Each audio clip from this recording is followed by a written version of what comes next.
Dragi prijatelji, večeras ćemo pričati o jednoj velikoj misteriji koja traje zadnjih 38 godina. A zapravo, o čemu se radi? 23. aprila 1986. godine nestala je jedna devojka u Boru. I njen nestanak je izazvao uznemirenost kompletne javnosti tadašnje Socijalističke Federativne Republike Jugoslavije. Ta devojka se zvala Jovanka Milisavljević, zvana Nana. Rođena je 1955. godine u Kosovskoj Mitrovici i sa roditeljima je živela u Zvečanu. Imala je dve sestre i jednog brata. Međutim, jedna od sestara je, nažalost, preminula zato što prilikom jedne intervencije u bolnici u Kosovskoj Mitrovici lekari nisu znali da je alergična na penicilin. I prilikom primanja injekcije dobila je penicilinski šok i umrla je, nažalost. Nana nikada nije prežalila svoju sestricu. Ona je u Zvečanu završila osnovnu školu, a kasnije u Kosovskoj Mitrovici je završila hemijsko-tehničku školu. Bavila se društveno-političkim radom, ali se nije angažovala da se zaposli u rudarskom kombinatu Trepča, što je po meni bilo jako neobično za nekog ko je živeo u tom kraju. Ali ova devojka je sigurno imala neke druge planove i želje. Moram da kažem da je ova devojka za sredinu u kojoj je živela važila za devojku koja je imala napredne ideje i levičarska shvatanja. U odnosu na devojke njene generacije, Jovanka zvana Nana bila je mnogo savremenija. Farbala je kosu u plavo i oblačila se po poslednjoj modi. Kopirala je krojeve iz burde, nosila je najbolje cipele, volela je druženje, volela je zabave i volela je da izlazi sa društvom u kafane. I pre svega volela je komunističku partiju. I bila je ponosna što živi u Titovoj Mitrovici. Tito je mnogo ulagao u Kosovo i čudi me da u tom periodu nije dobilo naziv Titovo Kosovo, jer je malte ne svakoj trećoj kući na Kosovu bio kum. Znači, ne samo da se svakom građaninu bivše Jugoslavije skidalo od plate za izgradnju Kosova, nego bi Tito bio kum svakom 9. detetu koje je rođeno u jednoj porodici.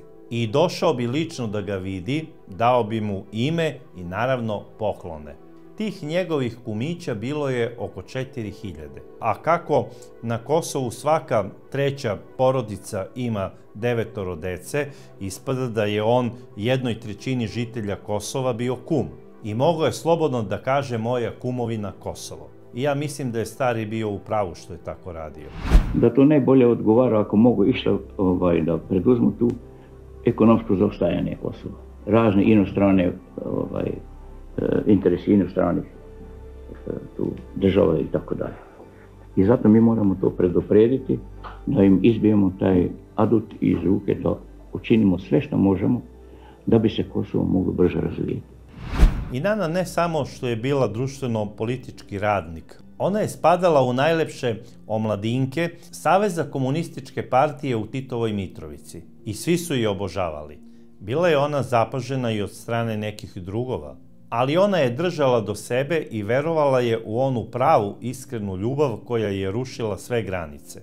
Pre svega, ona se uvek deklarisala kao Jugoslovenka i kao ateista. I ona je sve ljude koji su živeli na prostoru Jugoslavije doživljavala kao svoju braću i sestre.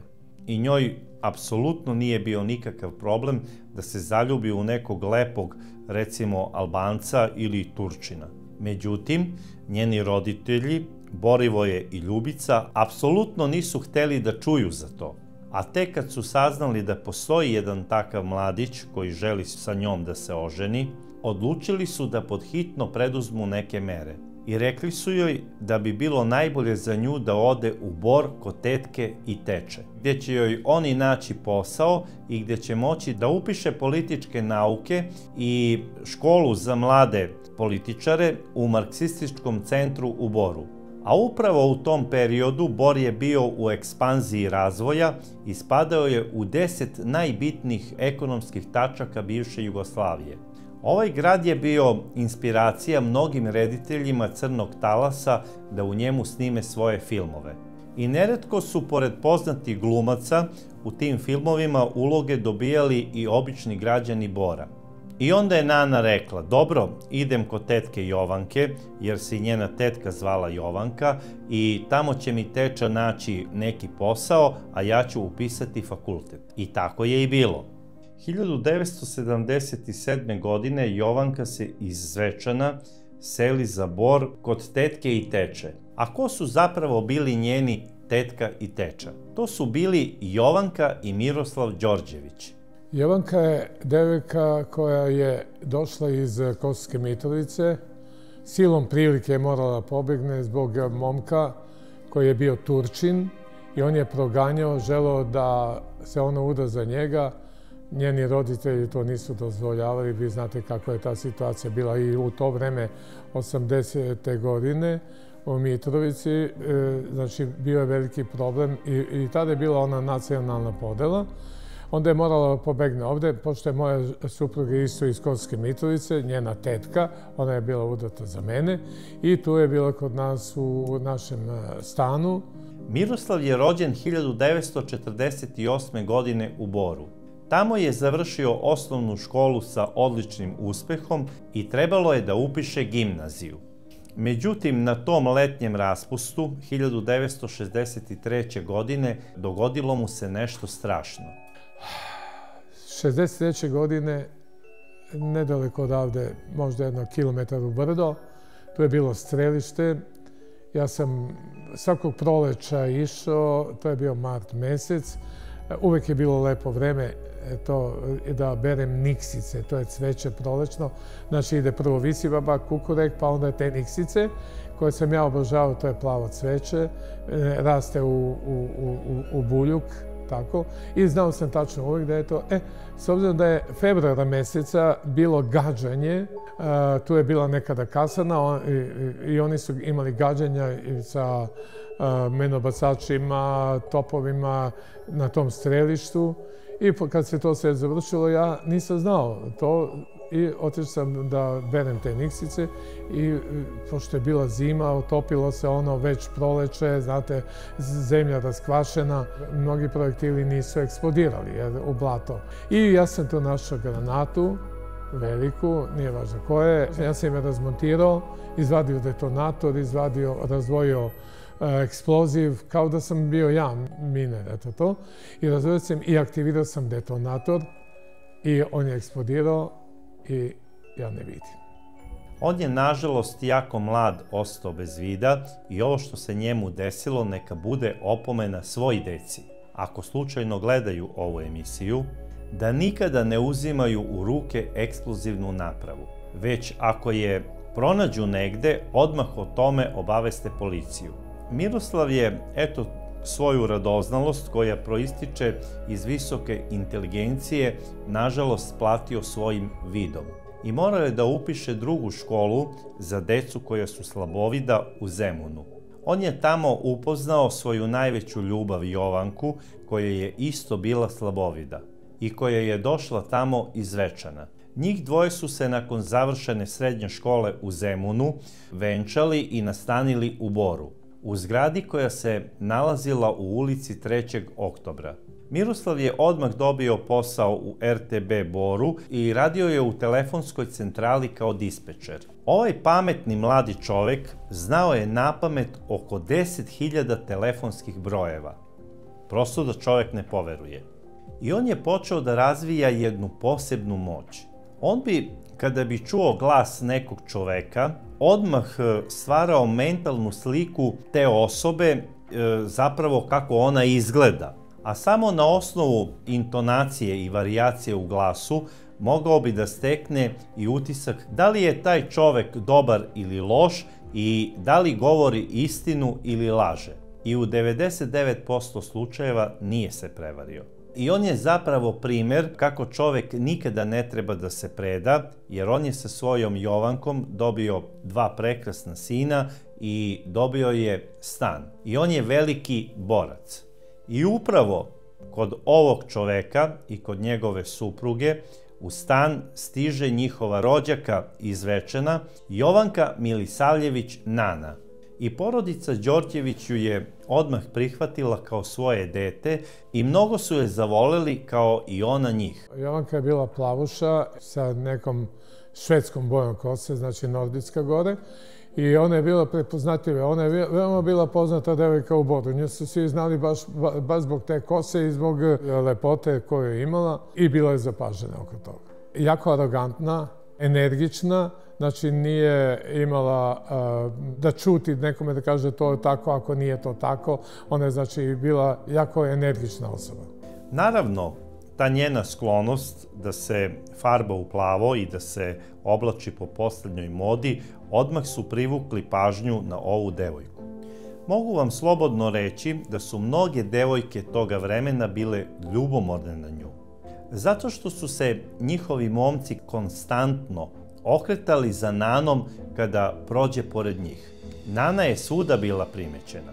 I naravno, kada se malo adaptirala na Bor, Nana je odmah otišla do Komiteta komunističke partije da se prijavi kao aktivni član i da im stoji na raspolaganju. I kada su je partijski drugovi videli, oni su odmah počeli da je zovu na sve sednice i ona je brzo napredovala. Ona je brzo dogurala do zamenika partijskog sekretara. Takođe je upisala i školu za mlade nade u politici koja se nalazila u marksističkom centru u Boru. Jovanka je išla često na sastanke u komitetu gde je završavala tu političku školu, trebala je da ide i u Kumrovec u toj političkoj školi. Nana je u početku radila u fabrici sumporne kiseline, ali drugovi iz partije su joj našli bolji i plaćeniji posao. I politički je prebačeno u telefonskoj centrali gde sam i ja radio. To je centrala koja je imala 1300 lokala, pa imali smo veliki broj manipulantkinja, ali ona je bila jedna od najboljih stvarno manipulantkinja koja je mnogo znala, naučila je puno, ali je sve jedno radila kući, kuvala, pomagala tetki i tako. Svi su hvalili Nanu, njenu brzinu i sposobnost na novom poslu i teča je bio jako ponosan na nju. Ona je vozila auto još položila 81. godine, vozila PZ 125, onako plava devojka kad je vide, znate kako to već, ipak dama, u onom smislu prava devojka. I onda, znači od 81. godine ona vozila automobil kao reli vozač, eto, tako je bila. Teča Miroslav je imao 2 automobila i Nana je vozila i jedan i drugi. Non stop je vozila auto i PZ 125 i Volkswagen. Nana je živela život punim plućima. Bila je lepa, mlada, vozila je dobar auto, imala je ugled u partiji, ali nije imala dečka. Međutim, ona se zaljubila u jednog svog profesora i po svemu sudeći njih dvoje su i bili u emotivnoj vezi. Imala je jednog momka, profesor na fakultetu, nije važno ime. Taj čovek je bio i tekako politički aktivan, bio je malo stariji od nje i Nana je očekivala da će se on njom i oženiti. I tako posle to se, opet neki su uticali, neke žene, devojke uticali da se ona povukla od tog momka. Bila je razočarana. Ja sada ne znam šta su te ljubomorne žene tada pričale njoj o njemu. Generalno, Nanu su žene iz Bora mnogo ogovarale. I kad god bi je videli da nekog druga iz partije posle nekog sastanka vozi kući, odmah bi je spajali sa njim. Te ona je sa ovim drugom iz komiteta, te ona je sa onim drugom iz komiteta. A možda su čak i neki drugovi širili takve priče. Iako je ona bila ozbiljna devojka i sigurno ne bi bila u vezi sa nekim oženjenim muškarcem. Pogotovo ako je taj čovek na nekom visokom položaju u partiji i kombinatu. Ona tako nešto nikada ne bi uradila, mada su i neke takve priče kružile o njoj. S druge strane, Nana je osjećala veliki pritisak od roditelja koji su prilikom svakog telefonskog razgovora pitali: Nana, da li imaš momka? Prešla si 30-tu i moraš ozbiljno da razmišljaš o udaji. U današnje vreme je prosto i normalno da devojka koja ima 30 godina ni ne planira da se uda. Međutim, tada, pre 40 godina, to je apsolutno bilo nezamislivo. Ne želeći da razočara svoje roditelje, koje je veoma volela i poštovala, Nana je odlučila da podhitno nađe nekog dečka. Pretresla je listu svojih udvarača i odabrala je po njenom mišljenju najzgodnijeg i najpogodnijeg kandidata. Radilo se o jednom mladiću koji je voleo da se lepo oblači i bio je 4 godine mlađi od nje. Interesantno, i on je došao sa Kosova, Kosovska Kamenica kod Gnjilana. On je u vreme njihovog upoznavanja imao 26 godina, a Nana je imala 30 godina. Pošto je radio on u elektroliziji, normalno imao je kontakt da zove preko lokala našu centralu telefonsku i normalno da li se njemu sviđao njen glas ili njegov njoj, i tako su se upoznali i to je krenulo to. A njegovo ime je Dobrivoje, koji je rođen 1959. godine u Kosovskoj Vitini. Njegovi roditelji su bili zemljoradnici i vrlo siromašni ljudi. I oni su svoja 2 sina poslali kod rođaka u Bor kako bi tamo nastavili školovanje. On je bez oca i bez majke rastao ovde u Boru, i on i njegov brat. Stric mu je radio u policiji kao tehničar snimanja ovih udesa i tako tih događaja. I stric ga je očuvao, i njega i brata. Dobri, znači, sa svojim bratom dolazi kod svog strica i upisuje srednju mašinsko-elektrotehničku školu u Boru. Smer električar-energetičar. I tu školu je naravno i završio. Međutim, iako je njegov stric radio u MUP-u, Dobri je još kao tinejdžer pokazivao naznake antisocijalnog ponašanja.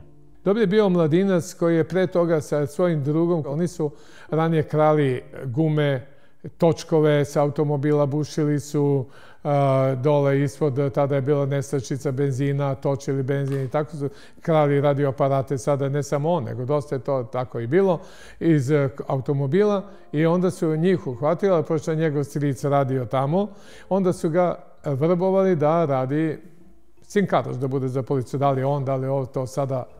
To je bila priča, i što verujem da jeste takva bila priča. I Dobri je navodno to i prihvatio. Prema rečima jednog policajca iz Bora, Dobri se nakon završene srednje škole prijavio na konkurs za kurs za policajca i nije prošao psihotest. Psiholog je utvrdio da on nije psihofizički sposoban da radi taj posao. To vama možda ne govori ništa, ali meni govori mnogo. Čak možda i sve. Međutim, kako bi ga razdvojio od lošeg društva, stric mu je savjetovao da postane član partije. Rekao je, kada postaneš drug član, apsolutno su ti sva vrata otvorena. Ne postoje ta vrata koja ne može da otvori partijska knjižica. Komitet je svemoćan. Dobri je kvalifikovani električar, energetičar, koji je isto upisao fakultet tehnološki u Boru. Iako je bio politički angažan kao omladinac, radio je razne akcije po jezeru, po Savači gore. Radne akcije, znate, čišćenje plaže pred 1. maj, za 6. avgust. Uopšte te aktivnosti, oni su imali radne akcije i on je bio rukovodio kao brigadir i to je radio tamo, jer, kažem, bio je veoma, veoma aktivan u tim poslovima. Takođe, Dobri upisuje školu za mlade političare u Marksističkom centru u Boru. Tamo je na predavanjima zapazio jednu drugaricu koja mu se mnogo dopala, a to je upravo bila Nana. I dok je on maštao o njoj smatrajući da mu je nedostižna, pošto ju je viđao u društvu raznih bitnih drugova, on je za to vreme bio sa mnogim mladim i lepim ženama. Posebno je imao pik na medicinske sestre, pa i na neke doktorke, a pričalo se da je voleo i starije udate žene. Nosio je modernu frizuru, svoju platu je trošio na skupu odeću iz Jugo eksporta, na skupe italijanske cipele od prevrnute kože, a inače je bio zaposlen u pogonu elektrolize kao električar. Ovaj mladi čovek je uvek voleo da bude u centru pažnje i nekako je sebe smatrao za veoma bitnu osobu. Kao članu partije bila mu je poverena organizacija raznih sportskih dešavanja. Posebno na Borskom jezeru. On je tamo upoznao glavne face u Boru, a to su upravo bili članovi ronilačkog kluba, čiji je predsjednik bio Edi Orlić. Dobri ih je posmatrao kako rone i poželeo je da bude kao oni. Učlanio se u ronilački klub i završio je kurs ronjenja. Inače, oni su imali i ronilačku kućicu u blizini vile Bakar, gdje su držali ronilačku opremu. Sada je to jedna jeziva ruina.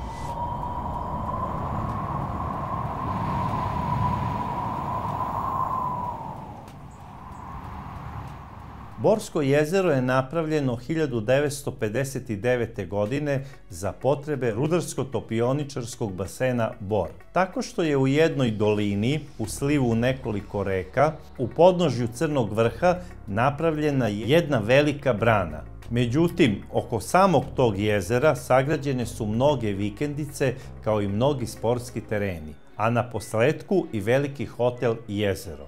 Dobri je u jednom trenutku odlučio da konkuriše za sobu u samačkom hotelu, kako bi otpočeo samostalni život. Naravno, želeo je da ima gdje da dovodi i devojke. I nedugo nakon što je dobio tu sobu, započeo je emotivnu vezu sa Jovankom Milisavljević Nanom. E sad, kako je došlo do toga da njih dvoje budu zajedno, to nikome nije bilo jasno.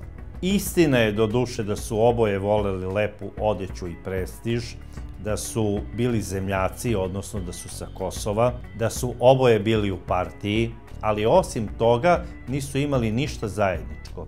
Dobrijevim prijateljima je i bilo jasno zašto je on sa njom, ali Naninim prijateljima apsolutno ništa nije bilo jasno.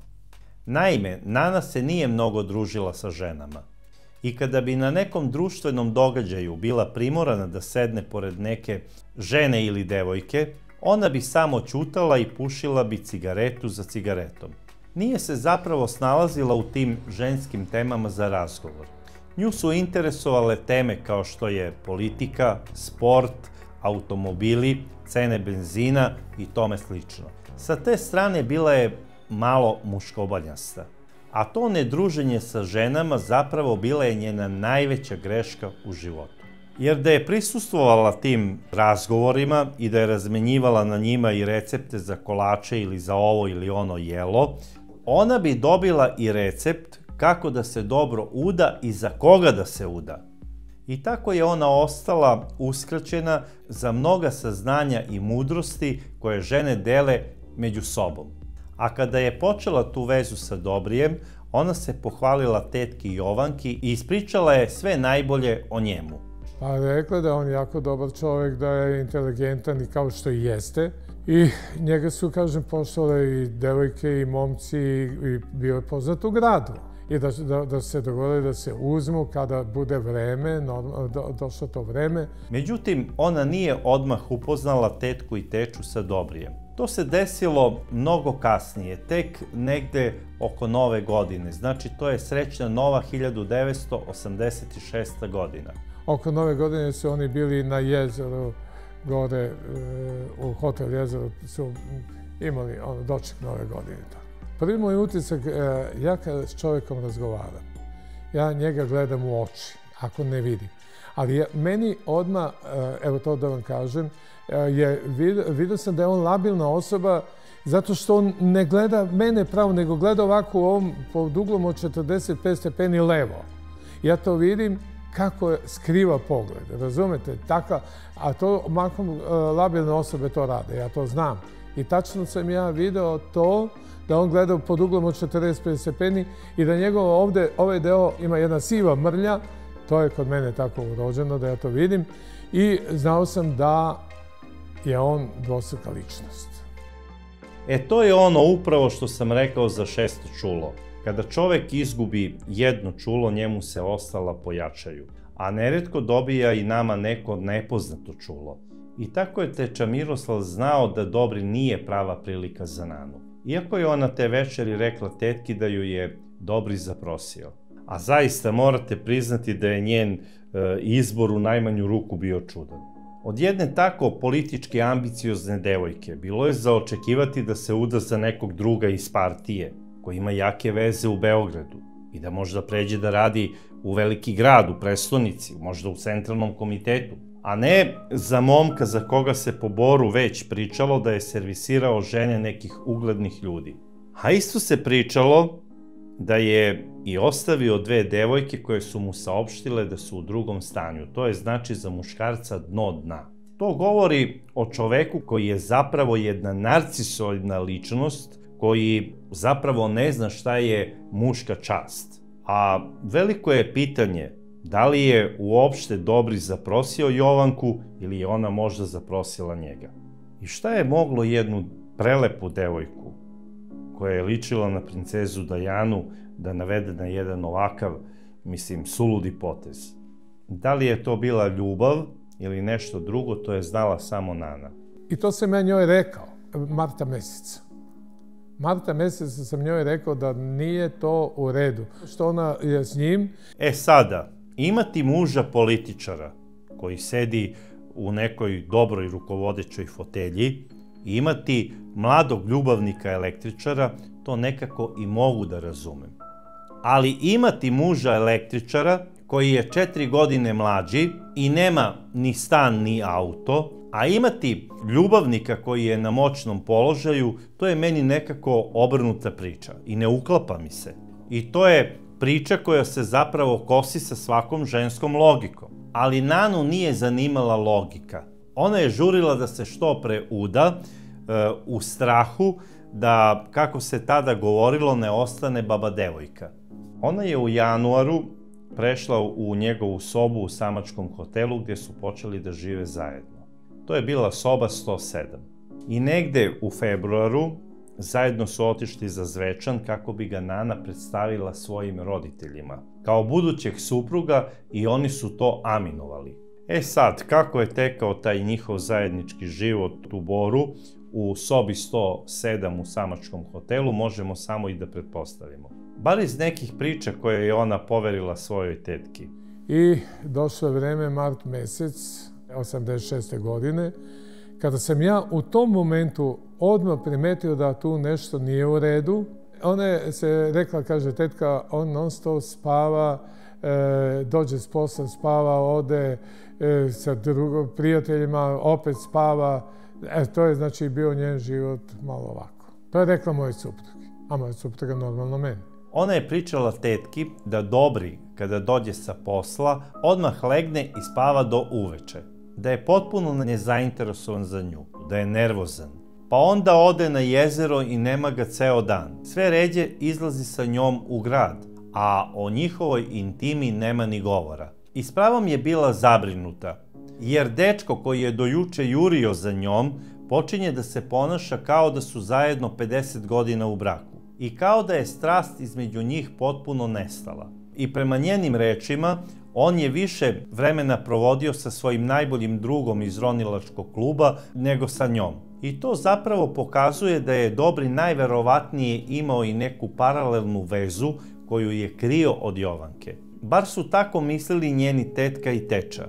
I tetka joj je i rekla: Nana, ja sam ti već jednom napomenula da on nije za tebe. A iskreno da ti kažem, rekla mi je i jedna žena da njegova strina ide po Boru i da svašta priča o tebi. Da li ti stvarno želiš da se orodiš sa takvim ljudima? Ja sam rekao, Jovanka, ovo ne ide kako treba. On ne želi da se ti uda za njega zbog toga što sam čuo jednu priču, što to ne mogu da kažem. Zašto? Uticaj njegove rodbine.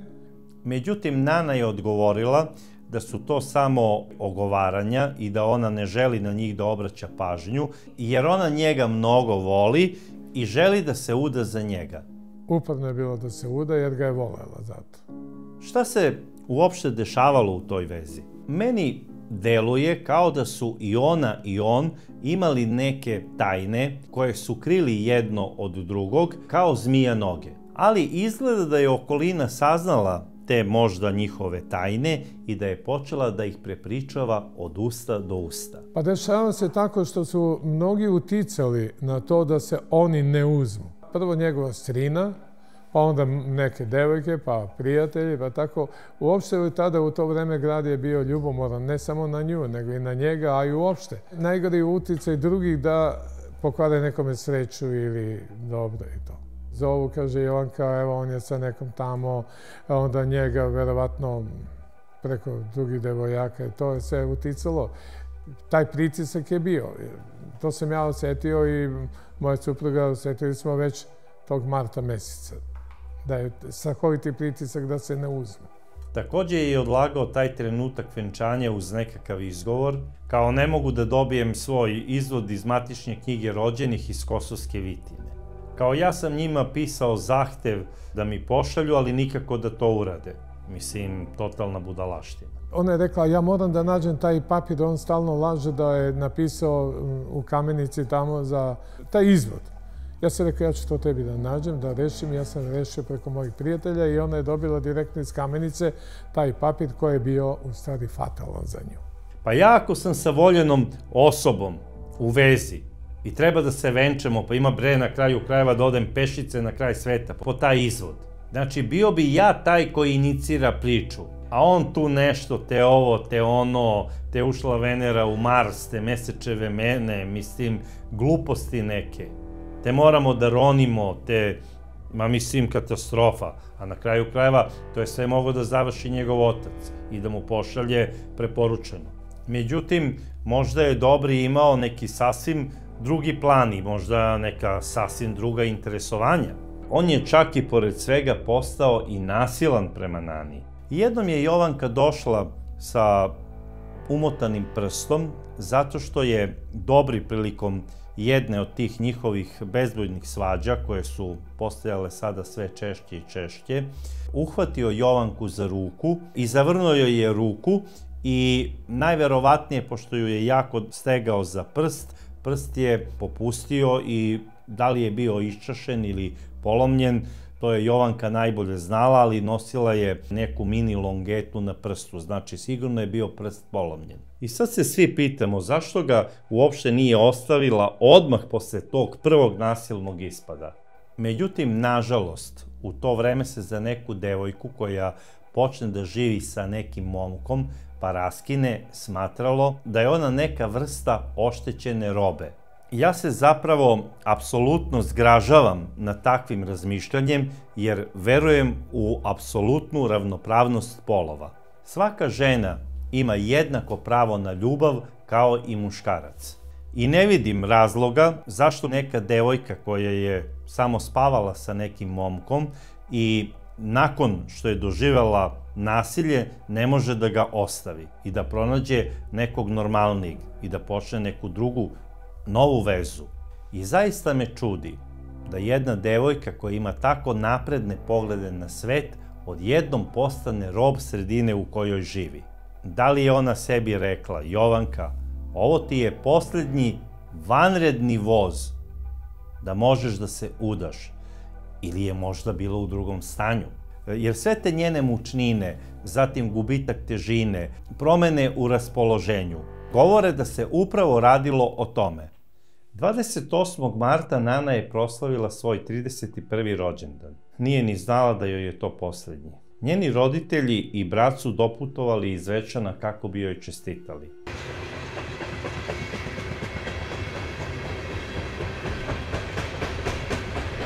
Napravila sam veliku lepu tortu za svoju ćerku.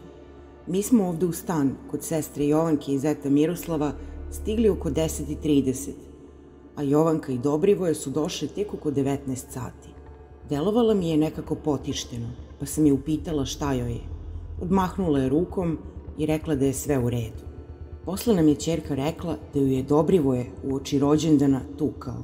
Uganuo joj je prst. Poljubio sam ćerku, dao joj 5.000 dinara, a posle večere sam oboje upitao: dokle ste stigli sa svadbom? On je sagnuo glavu i promrmljao: biće sve u redu. Nije mi se to dopalo, pa sam uzvratio: to mi ne govori ništa, nego se vas dvoje lepo dogovorite. Iz druge sobe vratili su se tek posle 1 sata. Dobrivoje je progovorio i u njeno ime. Neka to bude u petak 2. maja, tada je slobodan restoran Tržnica. Dogovorili smo se i oko svatova. On će dovesti 50-ak, mi isto toliko. Zvaćemo samo najbližu rodbinu i najbolje prijatelje. Na tom rođendanu je gotovo sve do detalja dogovoreno oko venčanja i oko svadbenog veselja. A odlučeno je i da najveći trošak tog veselja snose Nanini roditelji.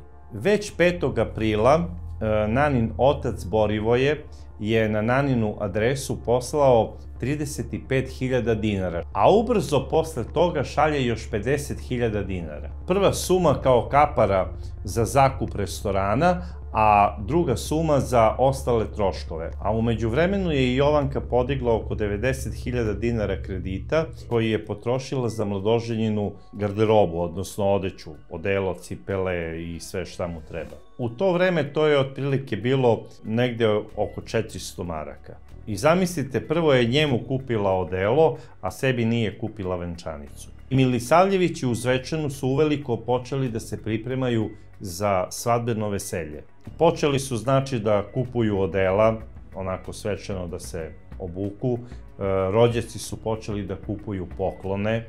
U to vreme su se poklanjale uglavnom stvari za kuću. Znači, rođaci su kupovali razne servise za ručavanje, zatim kupovali su neke električne aparate tipa televizor u boji, zatim veš mašinu, kupovali su mnoge tako neke bitne stvari za to vreme, a roditelji su obično kupovali kompletnu spavaću sobu za mladince.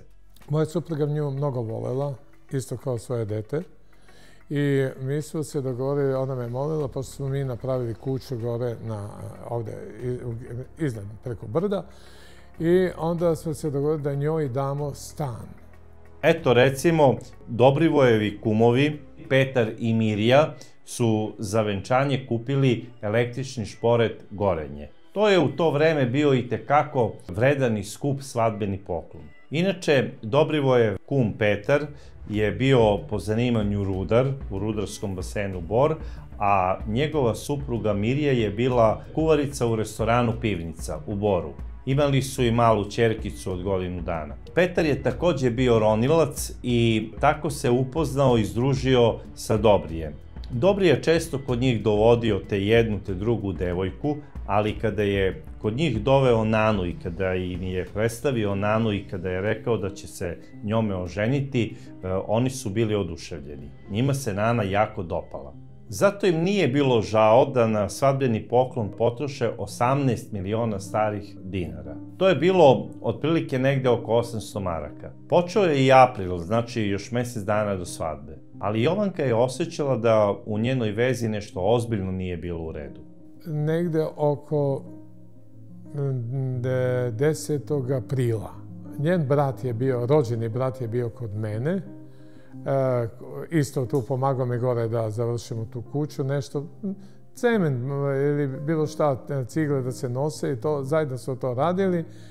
I onda ona isto njemu rekla, nešto se čudno dešava, već je počeo neki pakao.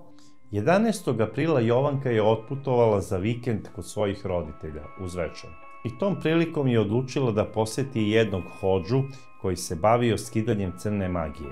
Neko selo kod Kosovske Mitrovice, taj hodža je veoma poznat, eto takav, kao beli mag i to je to. To je ono, kod devojaka normalno, kad nešto ne ide, oni misle da, a jeste pokušali da spreče na bilo koji način, sada dalje magija, to možda i nije tako, ali nekome uđe to u glavu da jeste to i to je to.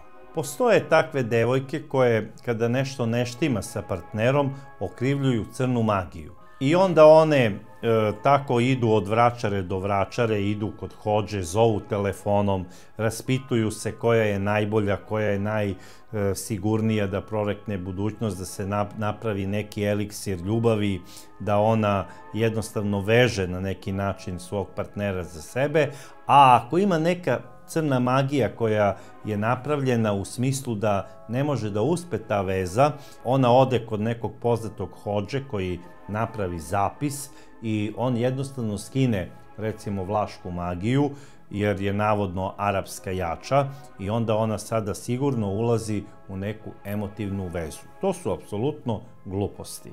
I ne znam kako je jedna devojka koja se bavila partijskim radom nasela na takve priče. On je rekao, od tvog braka nema ništa, vidim te u vodu. Pazite, to je interesantno da je video tada Ođa. Ja sam rekao, ajde, ne lupaj gluposti i tako. I Jovanka, moja žena, je rekla, to nije moguće, to nije tačno i tako. Ona se vratila, znači, 15. aprila. I onda je rekla tetki da je to tako, mi to nismo mogli da verujemo, naravno. I njen brat izgleda, ajde, kaže, Seko, nemoj tako da pričaš, to nije tačno. I njena najveća greška je ta što nije poslušala tetku i teču kada su joj lepo govorili da ga ostavi. Pa šta iako je bila trudna? Nema veće hrabrosti nego biti samohrana majka. Partija je nikada ne bi ostavila na cedilu, dobila bi i stan i njeno dete bi bilo zbrinuto. Ali ona nije htela da odustane od udaje, kako ne bi osramotila porodicu. Ona sa Dobrijem 19. aprila odlazi za Beograd da kupe venčanicu. Vratili su se bez venčanice i nikome nije bilo jasno zašto. Sada, da li su u Beogradu venčanice bile preskupe ili joj se nijedna nije dopala? Na kraju krajeva, devojci koja po svaku cenu želi da se uda, apsolutno joj treba biti svejedno u kakvoj će venčanici biti na venčanju. Nanin brat Srećko dolazi u Bor u ponedeljak 21. aprila i odmah je pravo sa železničke stanice otišao do samačkog hotela da poseti sestru i zeta. Budući zet me je dočekao ovim rečima, baš fino, stigao si kao poručen. Tako sam i ja mislio, sljedećih dana će biti mnogo posla. Nana mu je pričala kako su bili u Beogradu i kako nisu našli odgovarajuću venčanicu. Tada mu se i pohvalila da je kupila najmoderniju, novu Texas jaknu svetlo-plave boje, koje su bile izuzetno u modi tada u to vreme. I nosile su ih i devojke i mladići. I kada mu je pokazala tu jaknu, znači Nana je uzela tu istu jaknu posle i zakačila je na čevilu, blizu vrata. I njen brat je to zapamtio. Sutradan u sredu sestra Jovanka je trebalo da preda matičaru u Boru dokumenta za venčanje. Sa Dobrivojem se dogovorila da se nađu u 11 sati pred opštinom. 2 sata ga je uzalud čekala, pa je onda sama matičaru predala papire. Nakon toga Nana se vraća u samački hotel. Dobrivoje je došao tek u 19 časova i 15 minuta uveče. Zapravo, celog dana je bio na Borskom jezeru. I kada mu je Nana rekla da je ona predala dokumenta za venčavanje, on je počeo da besni, rekao je kako si to mogla da uradiš, ko ti je to dozvolio, zašto si dirala moju krštenicu i moje državljanstvo. A onda je iznenada postao onako baš čudno smiren odjednom i rekao je, ma dobro, nema veze, kada si već to uradila, u redu je, šta sada da se radi. Pazite, to se dešava 22. aprila, samo dan pre njenog nestanka. Nakon te rasprave Dobrivoje je malo spavao, a onda je otišao u smenu. Smena mu je počinjala od 22 časa. A Nana je odmah nakon te svađe otišla kod tete i teče u veoma lošem raspoloženju. Došla je kod nas direktno i legla je na trosed i počela da plače. Jovanka je došla, moja supruga, kaže, zašto plačeš? Tetka, ja ću da umrem, ja osjećam da ću da umrem. Ona kaže, šta priča, sam te bilo? I ja sam pitao o čemu se radi, kaže, teče, ja ću da umrem. I brat kaže, šta pričaš, šta lupaš, kaže, ja ću da umrem. I sada će mnogi reći da je Nana zapravo predosetila svoju smrt. Međutim, ja ne mislim da se radi o tome. Ona je nakon onog Dobrijevog histerisanja, pa kad se onda naglo smirio, videla neki čudan izraz u njegovim očima. Videla je ubilački pogled, a da toga izgleda nije ni bila svesna. Narednog dana, 23. aprila, budući mladenci su došli kod tetke i teče u stan. U istom je bila samo Nanina tetka, Jovanka. Usput su Jovanka i Dobrivoje svratili kod neke žene da traže kola da otputuju u Zaječar i kupe venčanicu. Nisu ih dobili, pa su o tome raspravljali. Ja sam ih prekinula, pa kuda ćete sada u Zaječar kada su tamo sredom popodne prodavnice zatvorene? On me je čudno pogledao, a Jovanka nije rekla ništa. Posle sam ja otišla u samouslugu da kupim hleb da zajedno ručamo, a kad sam se vratila, stan je bio zaključan. Otključala sam i ušla. Njih nije bilo tamo. Teča Miroslav je toga dana bio sa Srećkom na placu izvan Bora. Uveče kada su se vratili, Mladenaca nigde nije bilo. Niko ih nije video. Mi smo se vratili oko 7:30. 7:30 iste večeri. I kad smo došli, njen brat pita, tetka, gde je Nana? Tako smo je zvali. Kaže, otišla je sa onim ludakom. Kada otišla, kaže, u 6 sati imaju autobus za jezero, navodno. I ništa, to se tako desilo. Nema je, otišla je normalno sa njim. I obojice su pomislili da su mladenci otputovali negde kako bi kupili venčanicu. Tek kasnije počeli su da se raspituju za njih, a posebno za Jovanku, jer od te večeri joj se gubi svaki trag. Zapravo, te večeri, 23. aprila, u kasnim večernjim satima, jedna žena je videla Jovanku i Dobrija kako stoje na jednoj autobuskoj stanici, na 4. kilometru. Moja koleginica isto je radila u telefonskoj centrali i kaže, Miroslav, videla sam Jovanku, ali to ujutru, videla sam Jovanku stoji sa Dobrijevojem, čekao je autobus prema 4. kilometru. No, i ujutru, ja kažem, pa nemoguće je, Živka, da si ti videla njih. Kaže, jesam, videla sam, čekao je autobus. I ja kažem, sanjao sam strašan san. Kaže, koji? Ja kažem, nije važno. Miroslav je te noći sanjao jedan jako morbidan i čudan san, koji je veoma važan u ovoj priči. To je sada ta tajna koju niko nije znao. Ja vidim nju kako sedi u kućicu, on je sedao sa njene leve strane, ona ustaje, odlazi napolju na trem i vraća se odmah nazad i pokazujemo taj papir. On uzeo je taj papir, ja to vidim, pazite, ja to vidim. Izlazi ponovo i brzo se vraća, sedi sa njene desne strane. U tom momentu on je zagrlio i špansku kragnu radi i desnom rukom je zadavio. I onda je odvukao do jezera i tu mi se prekinuo film. Onda ja vidim njega šta je uradio, kako radio. On trči putem, dolazi do raskrsnice Zlotske banja, Zlotski put, kamion nailazi, on ulazi u kamion, ja to se vidim. Uletao u kamion, onda je kamion došao do raskrsnice, ovde sada kod Brestovačke raskrsnice, skrenuo desno, on je trčao sve do 4. kilometra, pa je trčao do centra grada, do elektrodistribucije i tu je skrenuo u Šumarak Prečica do njegovog posla. I kad je došao do elektrolize, tu mi se film prekinuo.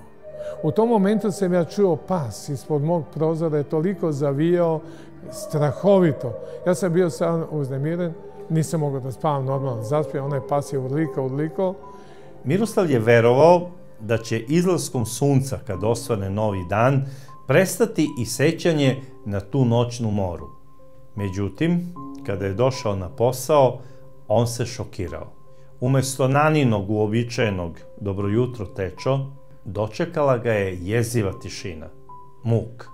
On je polako prišao stolici gde je Nana sedela dok radi i pipajući rukom ustanovio je da je stolica prazna i ne samo to, da Nana uopšte nije bila tog jutra na poslu.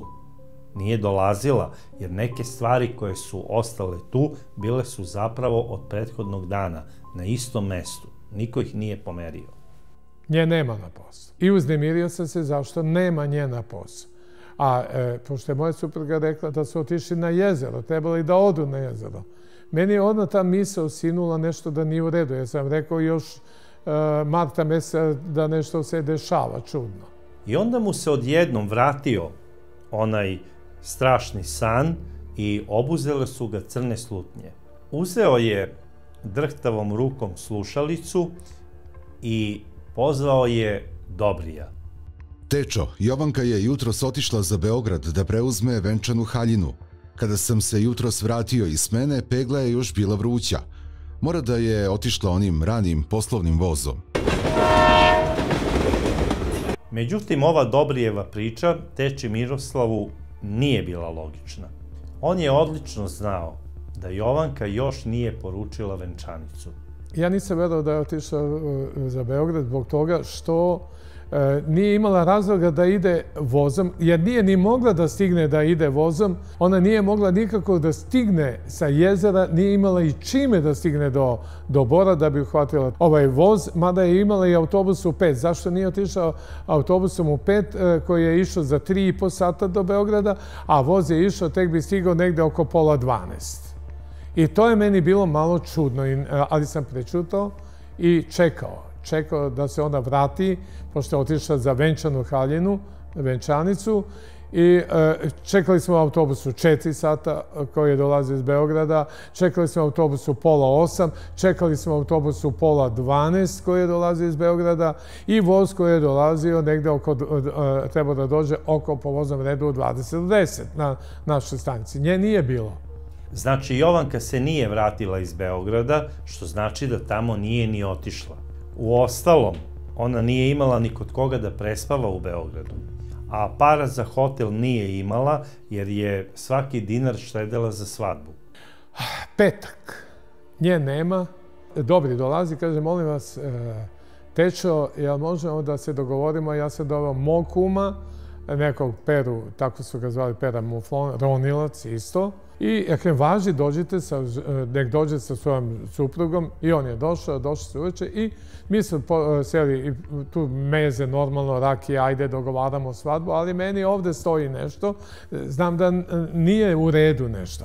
Ja kažem, dobri, nema Jovanke. Jao, tečo, pa ne znam zašto je nema, otišla da podigne haljinu. Kaže, čudno, šta se dešava? Ja kažem, ne znam, dobri.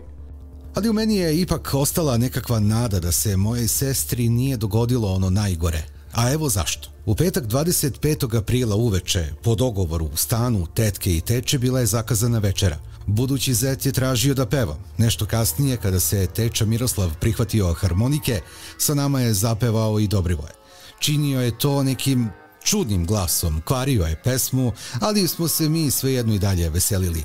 Najpre smo pevali onu Sestra mi je poručila da se udaje, pa posle Još ne sviće rujna zora. Ja ga neću više brati, jer ga nemam kome dati, kojoj sam ga darivao, zemlja je pokriva. I baš kod te pesme, kod onih reči pesme Zemlja je pokriva, Dobrivoje se nešto čudno grčio. Jovankin brat Srećko je u tom trenutku osetio da je njegova sestra Jovanka mrtva. Negde oko 8, pola 9, ja kažem, dobri, da te pitam, ja konfiguraciju terena celog jezera znam. Znam koja reka dolazi sa desne strane sa Kormaroša, znam sa Crnog vrha, Ušće, znam sa Dubašnice, jer se jezero tada kad sam ja bio mali tek počelo da pravili su ga neki Drinci iz Loznice i ja sam hteo da se udavim baš na početku betoniranja dole dna jezera. On kaže, jeste, znam i ja znam konfiguraciju. Dobri, ali da te pitam, sada igra reči. Pošto je to cirkulacija jezera, vode, ovamo, onamo, da li je to izrovano dole? Kaže, da. Da li ima uvala tu? Ima. Kažem, a ona jama u desno ukopana, nije jama nego kao neka ostava, tu su držali dinamit, ovi Drinci. Kažem, dobri, a kada bi neko nekoga, igra reči, kada bi neko nekoga udavio i tu ga strpao, da li bi je pronašli? Ne, nikada teču. U tom momentu ja nju vidim kako leži, plava kosa ovako, vidim nju plave pantalone sa cvetićima i vidim plavu nežno-belu košulju. U tom momentu ja ustajem, ulazim u kuhinju, Jovanka je kuvala kafu, Jovanka kažem, Nana je ubijena. Ona kaže, šta pričaš? Ispusti ono, izgorela nogu, kafu, sve ono, šok. Ja kažem, čuti, nemoj da plačeš, tako i tako. I ja sam otišao na posao, subota, nisam radio, a s obzirom da sam veoma poznat bio telefonista, koji je znao preko 10.000 brojeva i sve pošte, i u Beogradu sam imao taj poznati broj 905, tu su radile preko 20-30 manipulankinje, poštarke, ja sam sve njih znao, pa možda 50%, i pozovem i kažem, molim te Dragana, molim te Miro ili ovo ono, proverite sve butike, evo vam ime i prezime, da li je dolazila takva osoba da uzme venčanu haljinu iz Bora. Njih 20 su pretražile sve butike po Beogradu. Nije bilo takvog imena. Ja sam znao da je ona ubijena. Sljedećeg dana Srećko je otišao do samačkog hotela, znači do sobe broj 107, kako bi posjetio Dobrija, i kada je ušao tamo, on je primetio da ona sestrina svetlo-plava Texas jakna više nije na mestu gde ju je ona ostavila. U subotu 26. aprila, 3 dana posle njenog nestanka, jakne nije bilo. Predložio sam Dobrivoju da me odvede u ronilačku kućicu na obali Borskog jezera. Nešto me je vuklo tamo. Znao sam da je odlazila u tu kućicu. Ponekad su tamo i noćili njih dvoje. U nedelju smo krenuli, a pridružili su nam se teča Miroslav i njegov 16-godišnji sin Vladimir. Znači, njih 4 zajedno odlaze na jezero. I kažem, ajde Dobri, da odemo da vidimo gde je Jovanka. Evo tečo, pa znaš, ajdemo na jezero, odemo mi na jezero. Najpre su tražili bilo kakav predmet koji bi možda pripadao Jovanki, da ga uoče, da li možda opušak cigarete, možda nešto što je bacila, možda kutiju cigareta, bilo šta što bi ukazalo da je tu bila Jovanka. Međutim, ništa nije ukazivalo na njeno prisustvo, nisu ništa pronašli. Nema ništa ovih dokaza, nema ništa, njene tašne nema. I pretpostavljam da je Dobri sve vreme govorio, dok su oni tako tu šetali i tražili, da Jovanka nije bila na jezeru i da oni ništa zapravo i neće naći. A onda su otišli do ronilačke kućice. I moj sin Vladimir pomeri njihov leže, tamo jakna. U ronilačkoj kućici odmah sam uočio sestrinu jaknu. Prišao je i mali Vladimir da je bolje zagleda i pokazao je na njoj tragove blata. I sada je tu mali Vladimir uzviknuo. Pa ljudi, ovo je isto ono blato koje smo vidjeli malo pre na obali jezera. Pa tu tečo, mi smo, znaš, na nju sedeli pored jezera, evo ona se umazala od crvenog blata. Već se ona malo osušila, ono blato. I Srećko je tada uzeo jaknu, stavio ju u kesu i otišli su zajedno nazad za Bor. Ta jakna je zapravo bila ključni dokaz za porodicu da je Nana te večeri bila na jezeru i da je bila u kućici, a tragovi blata su govorili da se njoj zapravo nešto strašno dogodilo. U 20 do 10 zove moja supruga i kaže, Miroslave, znaš ti ona budala? Koja je budala?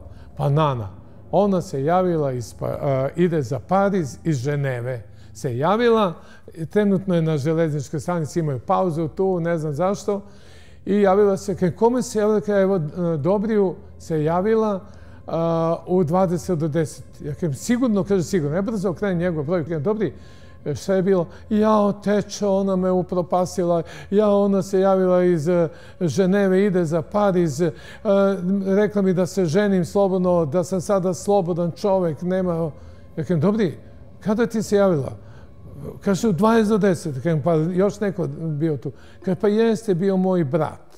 Te večeri je Dobri otišao do svog kuma Petra, doneo je flašu vinjaka i ispijao je čašu za čašom. Kum i kuma su mislili da on pati za Jovankom.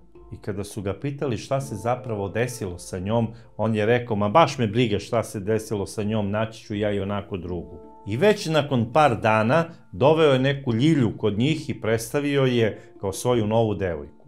Mislim, baš onako plejbojski način života. Zašto sam ja znao da je Dobri u momentu slagao? Isto, u tom momentu. Ja sam bio u Ženevu 3 puta. U Švajcarskoj radi operacije, tamo i tamo. Znači, pruga Milano, Lozana, Pariz. A ova pruga se odvaja za Ženevu gde nije mogla da dođe do Ženeve zato što je to kraj stanice, kraj pruge, razumete, krak. I ja sam to njemu rekao, dobro je nemoguće. Kaže, jesi, iz Ženeve mi se javila, evo, na stanici je. Pošto Dobri nije imao telefon u svojoj sobi u samačkom hotelu, jedan novinar jednog poznatog beogradskog lista, koji se zove Desko, otišao je do marksističkog centra u Boru kako bi pronašao Dobrivoja i kako bi mu postavio neka pitanja. Da li želite nešto da izjavite povodom nestanka vaše verenice? To me više ne zanima i ne želim da bilo šta govorim za novine. Kako vas ne zanima? Pa vi ste je poslednji videli tog dana kad je nestala. Bila je sa vama. To me se ne tiče. A ono što ste rekli roditeljima i rođacima da vam se javila iz Pariza, je li to istina? Jest, javila se, rekla je kratko da je u Parizu, pa se onda prekinula veza. Otkud je mogla da vam se javi kada nemate telefon? Na ovo pitanje novinar nije dobio odgovor. Dobri je demonstrativno ustao, izašao je iz marksističkog centra i otišao ko zna gde. Odnosno, prema nekim navodima, on je otišao do restorana Pivnica i tražio je da mu vrate avans koji je bio predviđen za svadbeno veselje, a koji je iznosio 3,5 miliona starih dinara. I Dobri je taj novac uzeo za sebe. I nigde se i ne pominje da ga je uopšte vratio Naninom ocu. Ko zna, možda je otišao i tim novcem kupio, recimo, nove cipele. Inače, u ponedeljak 28. aprila Jovankin otac i brat, znači Borivoje i Srećko, predali su borskom SUP-u Jovankinu Teksas jaknu kao krunski dokaz da se njoj nešto desilo. Dobrivoje nam je mnogo sumnjiv. On priča nekakvu priču o Jovankinom iznenadnom odlasku u Beograd, pa o njenom javljanju iz Pariza, a mi, evo, jaknu sa kojom je otputovala, nađo smo na obali jezera. Ja sam odmah drugovima iz SUP-a rekao da je potrebno da ekipa ronilaca pretraži dno jezera. Evo, kazao sam im, ja sam spreman da odmah dam 60 miliona dinara. Odgovorili su mi da za sada za tim nema nikakve potrebe, a ako se bude pretraživalo, onda to neće biti o mom trošku. Nisu pristali, a ja sam sve više uveren da moja ćerka počiva negde na dnu. Dobrivojeva tvrdnja da se javila iz Pariza liči na izmišljotinu. Niti ona imala para da ode u Pariz, niti je bilo razloga za to. Ali i da je kojim slučajem otišla, javila bi se prvo nama. Nikada naša Jovanka ne bi dozvolila da mi ovoliko patimo zbog nje. Oni uzme to kao dokumenta, ovo jaknu, i odnesu. I tu se stišalo. Takođe je Jovankin otac otišao i do predsednika opštine Bor, Radoslava Terzića, i sve mu je ispričao. I Terzić je rekao, ja sam Jovanku odlično poznavao iz partije, to je izuzetno sposobna i vredna drugarica, devojka koja jednostavno ne može tako da nestane bez traga. Lično ću kod drugova iz SUP-a da urgiram, upotrebit ću svu svoju političku moć, veze i autoritet, da policija na sve moguće načine ubrza potragu za Jovankom i da reši taj slučaj. Odnosno, da pronađu devojku i da kažu istinu o njenom nestanku. Međutim, svima je nekako delovalo da policija zapravo nije previše zainteresovana za ovaj slučaj. Dobrivoje su 2 puta ispitivali u policiji zašto je kasnio te večeri na posao, a on je rekao da je bio u neplaniranoj noćnoj viziti kod jedne žene, jednog uglednog direktora, i da ne može da kaže njeno ime niti ime njenog supruga. I to je navodno tako prošlo što se tiče Dobrivoja. Ali teča Miroslav je bio izuzetno uporan u nastojanju da se ovaj slučaj reši. Njenog oca zvali majku i kažu, Miroslav je nju ubio. Ja sam nju ubio, pazite. Taj pakao koji sam ja preživao i koji sam bio zajedno sa mojom porodicom, bilo je strašno.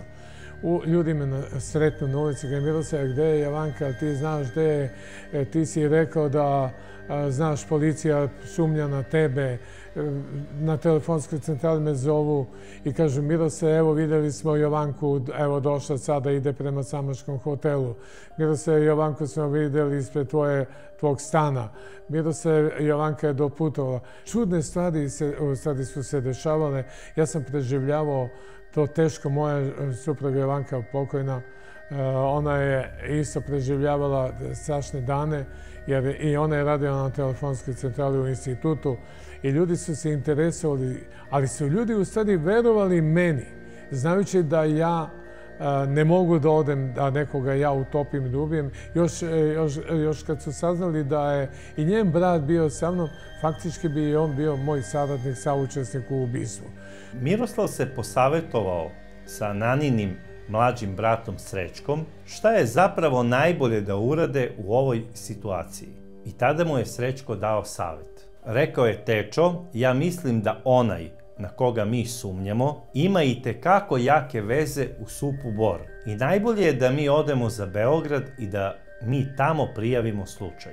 Međutim, Miroslavu nije uopšte bilo jednostavno da izađe iz svoje zgrade, jer je bio pod prismotrom i bilo mu je zabranjeno da napušta Bor. Postavili su ispred mog ulaza stražara, bukvalno, čovjek koji se šetao i kontrolisao da ja izlazim, negdje kako izlazim, šta radim. Ja sam onda pozvao moju decu i rekao sam, slušajte, ispred zgrade idite, uzmite gitaru moju i svirajte, lupajte, vičite, šta god hoćete, da ja sa njenim bratom izađem i da pobegnem za Beograd, da bi odneo Đuri Mariću te sve spise. Oni su galamili, počeli su ljudi da protestuju sa prozora, gađali su i krompirima i on je konačno došli. Kad deco da se udaljite odatle, vidite šta radite, galamite, ljudi žele da spavaju. Ja sam izašao na suprotni ulaz, pobegao gore iznad ulice u 3. oktobar i pravo sam otišao na 4. kilometar gde je autobus u 12:30 polazio za Beograd. Otišao sam za Beograd. Nisam njima verovao, otkucao sam 22 stranice, ceo njen život od dolaska u Bor. I u Republički sud otišao sam gore, primio me neki Đuro Marić, inspektor kome se ja mnogo zahvaljujem, koji je poverao sve to. I načelnik policije Republičke isto bio tu, zajedno su me ispitivali. Ja kažem, inspektore, evo tu sam napisao 22 stranice. Ne, pričaj ti.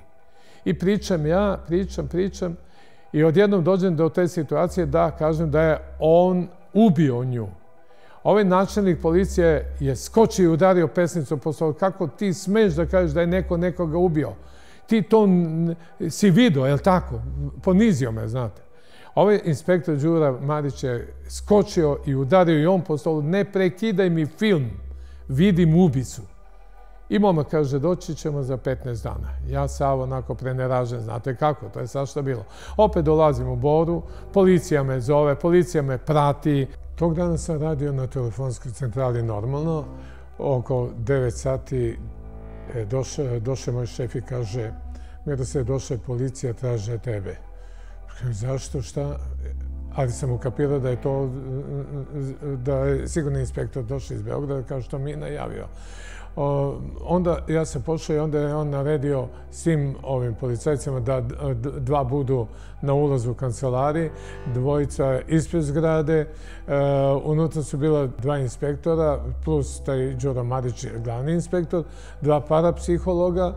I onda su oni rekli, želimo s tobom da porazgovaramo, vodi računa šta pričaš, kako pričaš, samo istinu. Ja sam rekao, u redu, evo to sam i napisao, oni kaže, to nas ne interesuje šta si ti pisao, želimo s tobom da razgovaramo. Ajde pričaj. Ja sam počeo da pričao sam skoro više od pola sata sve šta se dešavalo, kako se dešavalo.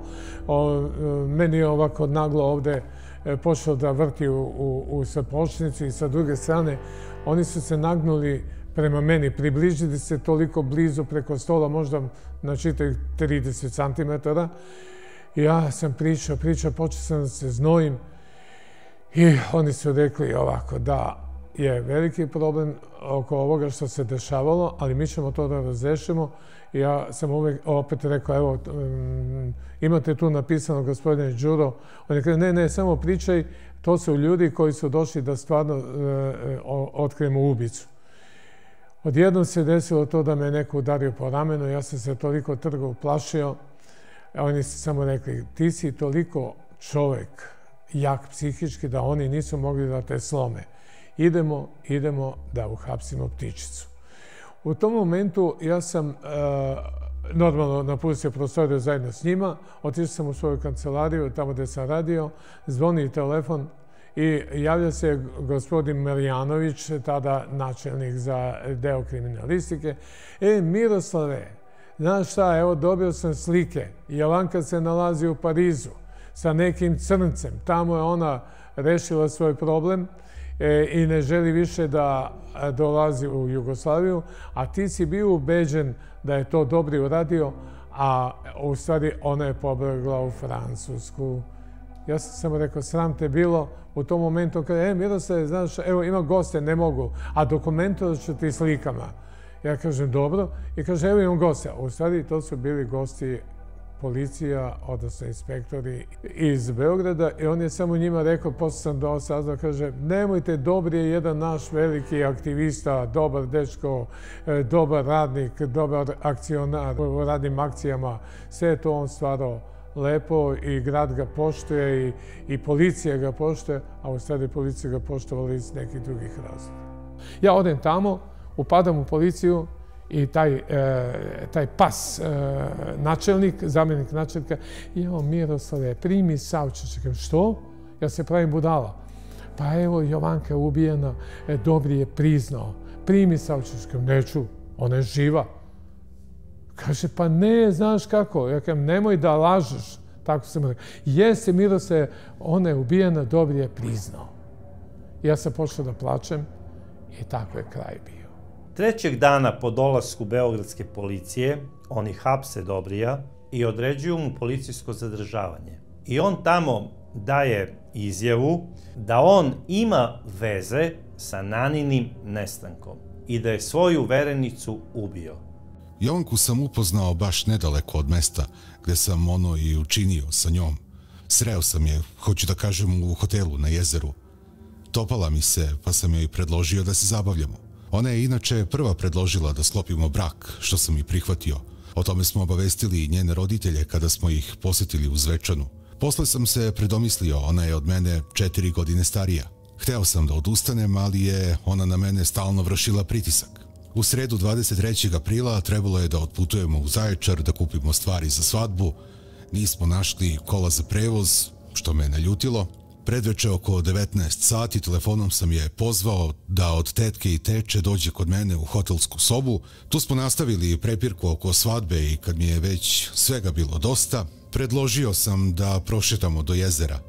Kod restorana Pivnica smo oko 20 časova uzalud čekali autobus, pa smo krenuli autostopom. Povezao nas je neki čovek iz Požarevca. U ronilačku kućicu na jezeru stigli smo prilično kasno, a tamo sam je poveo da se psihički relaksiram. Međutim, nastavili smo da se svađamo. Kad smo se smirili, popili smo kafu. Posle sam hteo da se osvežim u vodi, pa sam obukao ronilačku opremu, uzeo utege za potapanje i predložio Jovanki da krene sa mnom prema obali. Posle 50 metara pešačenja stigli smo do sabirne stanice, a zatim smo prešli još 15 do 20 metara do jedne stene na obali. Jovanka je skinula onu njenu svetloplavu jaknu od Teksasa, pa smo zajedno seli na nju i popušili po cigaretu. Bila je ponoć. Nikoga nije bilo u blizini. Onda je ona uzela kutiju sa cigaretama, stavila je u torbu i ustala da krenemo. Sporečkali smo se. Rekla mi je: Ma ko si ti za mene? To me je ogorčilo. Snažno sam je šutnuo i ona se stropoštala sa stene u jezero. Nije vrisnula, već je samo rekla dok je padala: Zar tako mora? Potonula je, a kada je voda izbacila na površinu, skočio sam, prišao joj s leđa, uhvatio je desnom rukom ispod vrata, španskom kragnom i povukao u dubinu. Posle 20 sekundi njeno telo se više nije trzalo. Sve se to dogodilo na 3 do 4 metra od obale. Kada je njeno mrtvo telo isplivalo na površinu, odvukao sam ga 15 metara prema sredini jezera, opasao je onim ronilačkim utegama i pustio da potone. Zatim sam otišao u ronilačku kućicu, odneo njenu jaknu u orman, ostavio opremu i pešice krenuo prema Boru da bih stigao na posao. U Brestovačkoj banji stopirao sam jedan kamion i čovek me odvezao do grada. Na posao sam stigao sa zakašnjenjem u 3:30 ujutro, a poslovođi sam rekao da sam na vreme došao, ali da sam imao posla u obližnjoj radionici. To je, eto, ono što sam imao da kažem. Još bih dodao da se mnogo kajem što sam je ubio.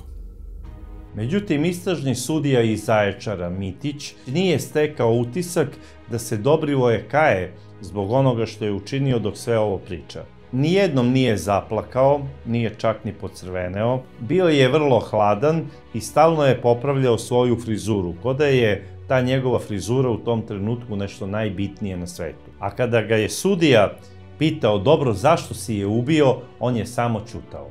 Postoji jedan roman od Teodora Dajzera koji se zove Američka tragedija i ako niste pročitali, ja vam ga preporučujem. Jer se upravo u tom romanu radi o jednoj devojci koja je trudna i zahteva od jednog mladića da se on njome oženi, kako ona ne bi donela na svet dete bez muža. Inače, ovaj roman je pretvoren u film i zove se Mesto pod suncem i u tom filmu glume Elizabeth Taylor i Montgomery Clift. Ovaj film je, nažalost, možda i bio inspiracija Dobrivoju ako ga je pogledao, jer ono što je uradio malte ne je identična priča. Čim su saznali da je ubica priznao zločin, Jovankini roditelji su iz Zvečana doputovali u Bor. Mene muči to zbog čega je Dobrivoje ubio moju ćerku. Na njega niko nije vršio pritisak. Ako nije hteo Jovanku za ženu, mogao je to da joj kaže. Da je otera iz zajedničke sobe samačkog hotela. Ništa strašno, hiljade i hiljade mladića i devojaka je tako završilo svoju vezu. Ja mu zbog toga ne bih zamerio. Ali izgleda da je sve to bilo pomalo izvan njega. Njegovi rođaci bili su energični u nastojanju da se Dobrivoje okani Jovanke. Neprestano su ga nagovarali da se ne venča sa njom. On je međutim voleo Jovanku. Smatrao je da će se, ako se oženi, zameriti stricu i strini, a ako se ne oženi, Jovanka će se udati za drugog. Rastezao se, dakle, između njih i nje i rešenje je pronašao u njenoj smrti. Ali moram se vratiti na mart mesec, to je prvo ključno. On je ovako rekao: Jovanka, ti moraš da ideš sa mnom da mi pomogneš, pošto je tada bila velika kiša i dosta je bilo timok, crni timok. Tu je most i kaže, tu je zapušeno, začepljenje, mora da idem da skinem da izvučem te grane. Uzeo sam termo odelo, ronilačko, i ja ću to tamo. Ja sam rekao, ne, ti ne možeš da ideš. Zašto ne mogu da idem? Ti ne možeš da ideš. Ja sam odmah osjetio da tu se nešto kuva. I onda on je rekao, pa zašto ne može ona da ide, zvao je moju suprugu. Jovanka kaže, pa Miroslav je rekao da ne može da ide i gotovo. I nije otišla, znači tu je on spremao nju da je udavi, to je sigurno znam da je to tako bilo. I ona nije otišla, onda on našao rešenje, ovo jezero. Kada su izveli Dobrija na samo lice mesta da pokaže gde je bacio telo, zamislite šta je on uradio. On je na svoje italijanske cipele navukao peraja kako mu se u čamcu ne bi pokvasile cipele. Znači, njemu je u tom trenutku bilo važnije kako izgleda i kako će izgledati njegove cipele posle izlaska iz čamca, nego to što je bio osumnjičen za ubistvo. Prosto jedno ludilo. I tako dok je išao čamac jezerom, on je vodio računa da mu voda ne pokvasi njegov sako i odelo koje je imao na sebi i onako gledao je malo u nebo i kada su došli ispod jednog dalekovoda, on je rekao, tu sam je tačno bacio. Ova priča je poprimila jedan još misteriozniji oblik, jer u potragu za Nanom uključili su se i ronioci iz Bora. I dva ronioca su se udavila. Miroslav Cvetanović John i Ibrahim Halavač Bajkan. John je važio za jednog od najlepših ljudi u Boru. Bio je oženjen, imao je dete i radio je u Rudarsko-topioničarskom basenu Bor u transportnom odeljenju. Tamo je takođe radio i Bajkan, koji se pored posla bavio i muzikom i to je u tom trenutku bio jedan od onako poznatih bendova u Boru. Ti momci, oni su iz Bora svi bili. Znači, to je gitarista Šević Miloš, znači Zlatko, bubnjar, basista, znači Bajkan i ja, kao pevač. Bend se zvao Krug. I uvek mi se činilo da kao treba da pođeš nekom linijom i da završiš, a to bi bio krug, otprilike. U suštini smo mi pravili naše pesme i mi smo vežbali svakog dana, leti, zimi. Sve velike grupe su bile naš uzor. Rolling Stones su bili otprilike jedna od grupa koja nam se najviše sviđala. Tad je počelo u stvari da mi se sviđa punk. Vrlo interesantno, punk tih godina. I mi smo namerno da vidimo kako će Raja da otprilike se ponaša. Od Clash-a smo skinuli nekoliko stvari.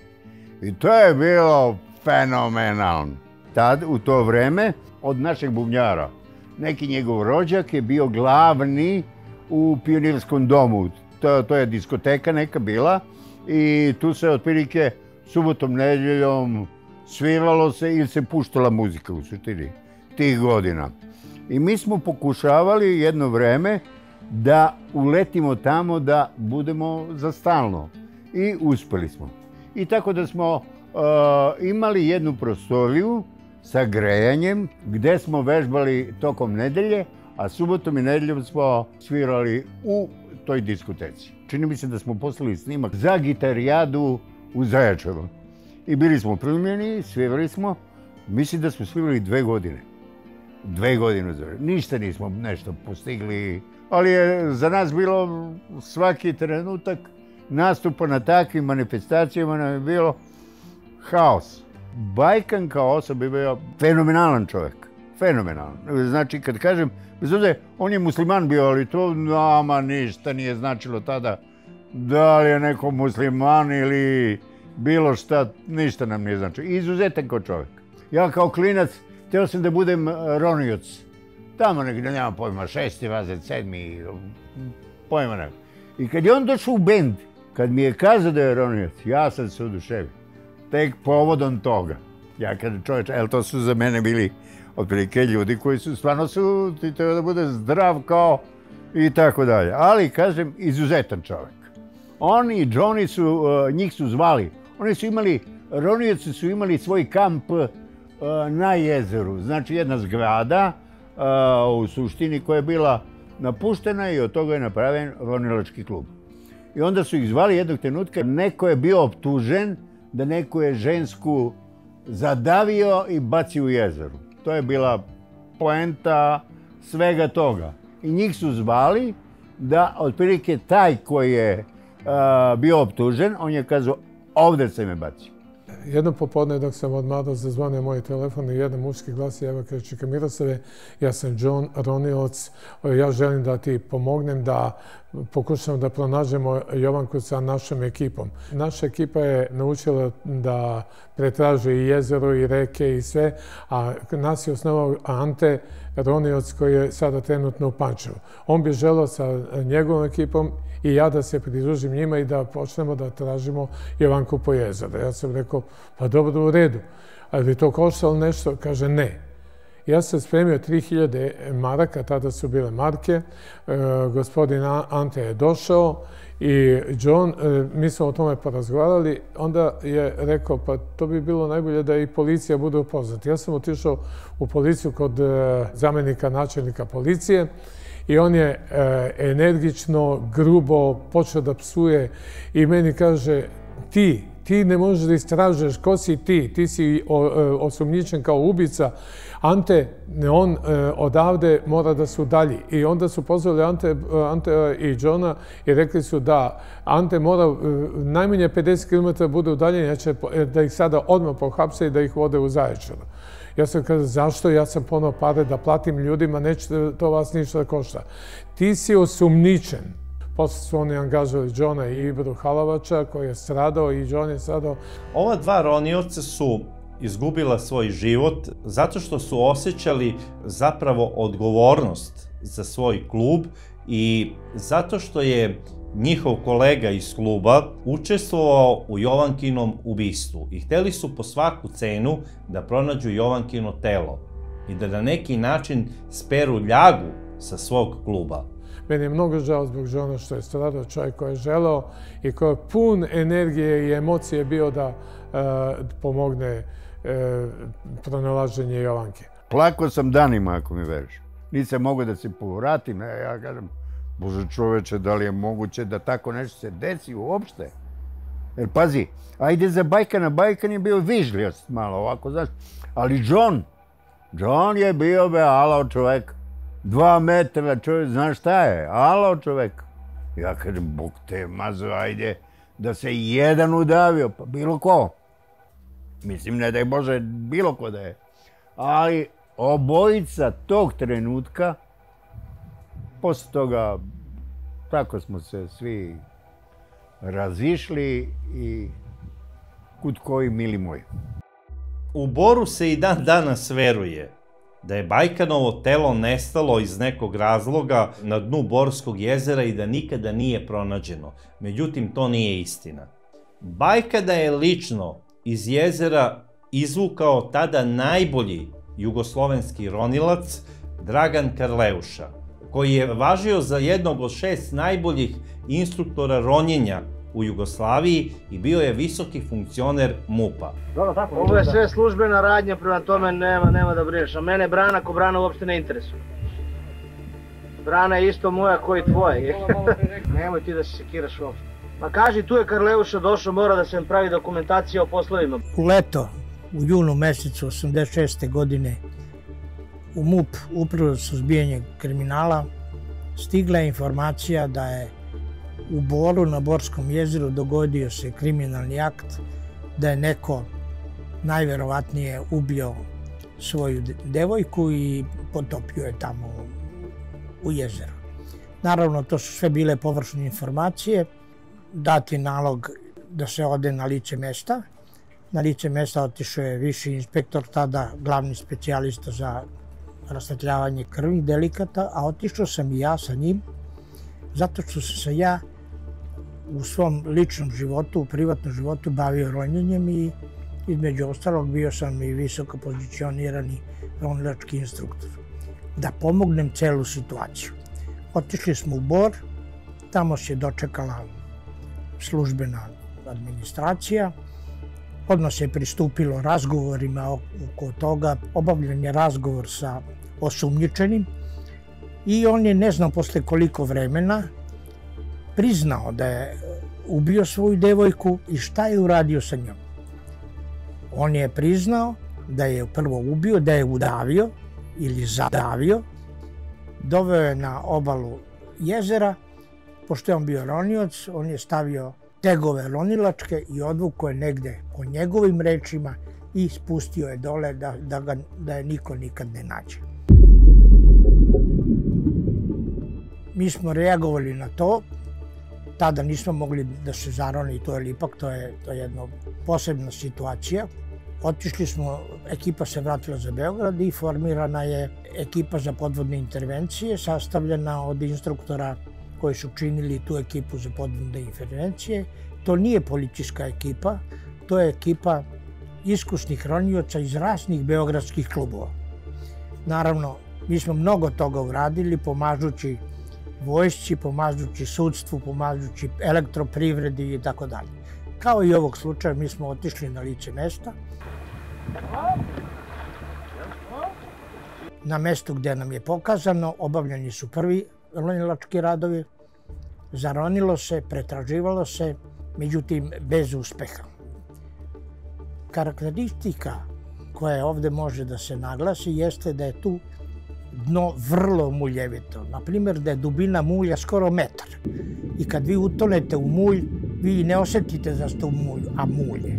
Tako da su to bili uslovi vrlo teški i gotovo nemogući za pronalaženje.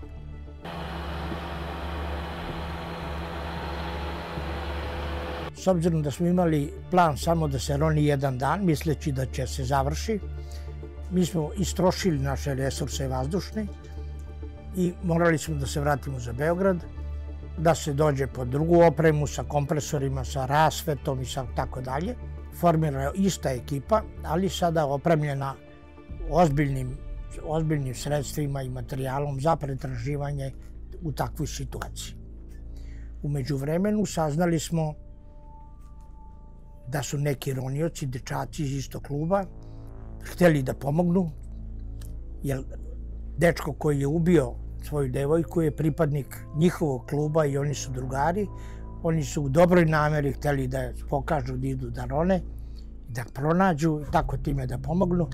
Međutim, desila se teška tragedija i odatle počinje naša druga situacija vezano za njihov pronalazak u jezeru. U međuvremenu saznajemo da je jedan od ronilaca isplivao, a drugi je ostao dole. Eto, i onda mi smo došli na jezero, urađena je obimna priprema sa pripremljenim poligonima, sa obeležavovama, sa sidrima i tako dalje.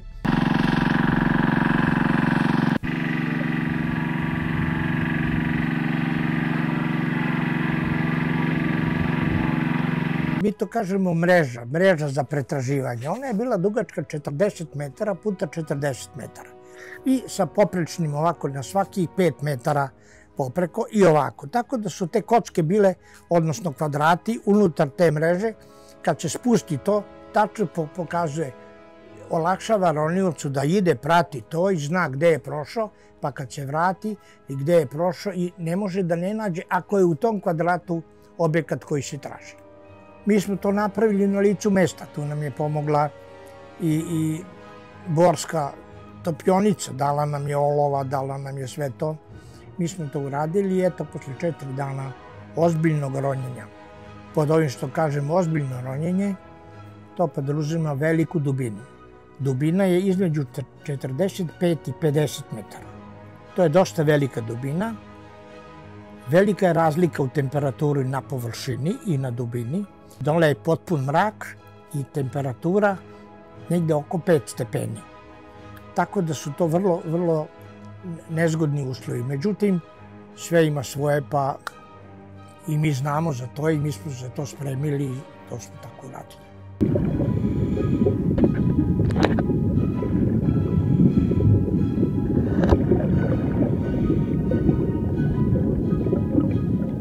Pa sva ta jezera su statična, tu voda ne teče. Tu sve onako namreškano sa nekim sitnim kamenčićima. Uglavnom je to težak mulj. Kad pogledate površinu, ona izgleda čvrsta. U stvari nije čvrsta, ona je mekana. Kad pipnete tako to odmah utone. Tako i celi možete da utonete, a i da se ne vidite. I da ne znate da ste utonuli u mulju. Sem što se zamrče sve pred očima. Jedan naš član je radio u televiziji kao rasvetljivač i on je tamo po neki put koristio neke podvodne reflektore. I mi smo zamolili televiziju da nam da te reflektore. Naravno, to ide preko generatora, preko i tako dalje. To su vrlo moćni reflektori, podvodni. I mi smo, zahvaljujući njima, mnogo lakše pretražili teren i uspeli da pronađemo ovo. Znači, jučerašnji dan završavamo tako što pišemo kad smo juče radili, danas isto šta počinje, kako znači danas već ide ove drugi dani tako. Ide jedna priča u to doba, dok se mi još ronimo, pripremamo, dižemo gore, dole i tako dalje. Ima jedna priča zašto su momci došli tu da rone. Po nekoj priči tu ima neka rešetka koja je mogla da usisa nju i da je odvuče negde tamo u bestraga i tako dalje. Naravno, mi smo odmah tražili da vidimo da li postoji ta rešetka. Tražili smo od RTB-a da nam da dokumentaciju gde je ta rešetka, građevinsku. Pa mi smo gledali ovo više puta. Jer ova je bola, odlično, ona je bela. Ima prilike. Ne, ta bola je ovdje. Ali otprilike mi smo poklopili ovih kvadratom, ono mesto gde je rečeno. Cev dio. Cev je malo ovako. Cev je otprilike gde je ovaj. Mi smo videli kako izgleda nasip kad nema vode i locirali smo gde je rešetka. Pronašli smo rešetku. Sad šta je interesantno? Rešetka uopšte nije mnogo velika. Ona je velika recimo 2,5 metra puta 3 metra. To nije velika rešetka, ali je zato betonske cevi ozbiljna rešetka. Rešetka je bila skoro potpuno zatvorena granjem. Ja ne znam ni kako je voda prolazila tuda. Kad smo mi o tome obavestili nadležne gore, ovi iz Bora su nas zamolili ako možemo da to očistimo, bit će dobro da Bor može da dobija vodu. Jer Bor je dobio topionica odatle vodu. I mi smo to očistili i mogu da vam kažem da kad smo očistili tu je bio jak protok vode. Ali ništa tu nije moglo da prođe. To je samo moglo da se zaglavi. Geometar je locirao ovdje. Tipe prema tamo, ja. Tu je. Onda su oni tu. Oni išli gdje... Ja predviđam da su oni ovdje. Evo, po ovoj liniji, po ovom samom boku, oni tu mora da leže i tu je duboko. Tu je mulj jedno metar i to. Prvo oni su otišli izuzetno daleko tamo, van ove. Oprema koju ovaj prvi ronioc zbacio sa sebe, pronađeno otprilike tamo gde je pokazano. Dosta smo brzo to našli. Izvukli smo i onda smo pregledali tu opremu, zaključili otprilike, pretpostavljali šta se desilo da se taj čovjek utopio. Boce su ležele ovako, skroz ovako dole, ovako, automat je bio u mulju. Tako je i za tekst. Pa mislim da su momci išli srcem u jagode. Oni su hteli nešto za što nisu bili pripremljeni. Oni su hteli da učine dobro delo, ali put do pakla popločan je dobrim namerama. Oni su imali loša odela, imali su izuzetno teške dvobocnike, mi ih zovemo Đuro Đaković dvobocnik, tako smo ga zvali, znači bio to je kvalitetan dvobocnik, međutim mnogo težak, on je mnogo zastareo i ne koristi se u modernoj opremi. On je težak negde oko 20 i nešto kila. Sad, oni su imali tanka odela koja propuštaju vodu, mokra odela, stavili su taj dvobocnik koji je veliki, stavili su tegove, a tegovi služe da se poništi plovnost odela, a odela nisu imali nikakvu plovnost. I ti tegovi i te boce su njih odvukli na dno. Iznenađujuće, mi pretpostavljamo da su oni se zakucali na dno, što je izazvano opterećenjem ovih boca. Da nisu imali tegove, možda bi situacija bila drugčija. Kad smo našli ove boce od ovog prvog, mi smo konstatovali da se on nekako ispetljao, iskobeljao i izašao, uspeo da izađe iz opreme. Znači, da izađe iz tegova, da izađe iz boca. Šta smo uočili? Uočili smo da je sve to bilo vezano kanapom, najobičnijim kanapom. Da je to bilo po pravilu, da su zakačaljke bile za povlačenje u slučaju hitnosti, da je pojas za otkačinjenje, se otkači za pola sekunde, oni bi se spasili ili bi se on spasio. Međutim, sve je to bilo zavezano i oni nisu imali nikakve šanse. Ovaj prvi je nekako uspeo da izađe, ali se utopio. Ovaj drugi nije uspeo da izađe i utopio se.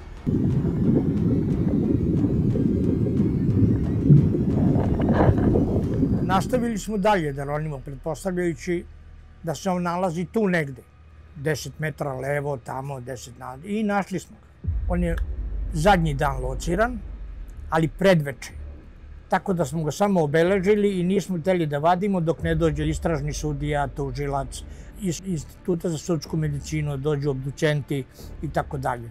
Sutra dan smo zaronili, ja sam zaronio dole.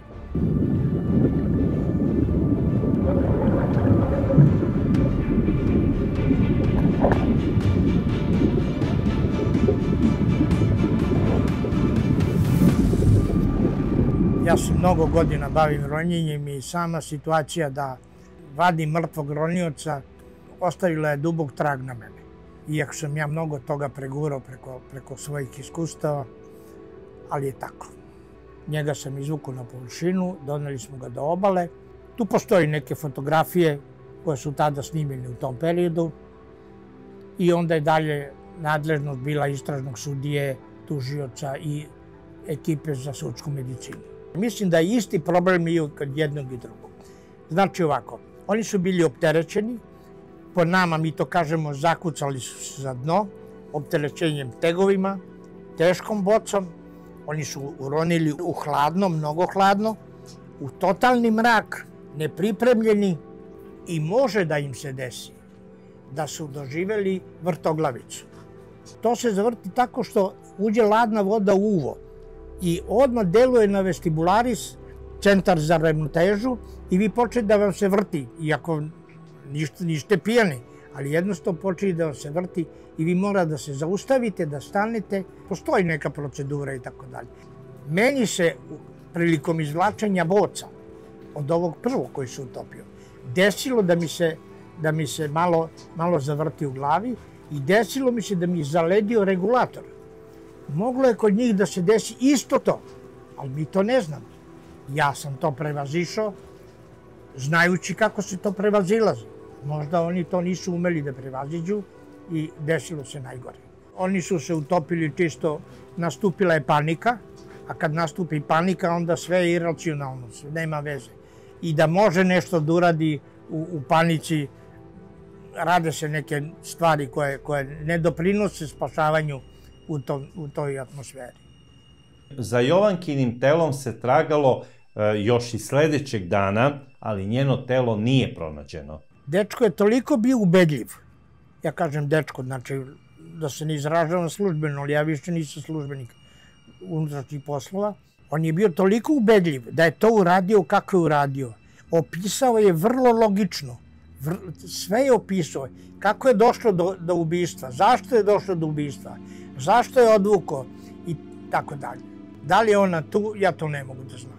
Mi smo zaključili da ona ne može da se nađe u tim okolnostima, možda će se naći jednog dana kad se isuši jezero.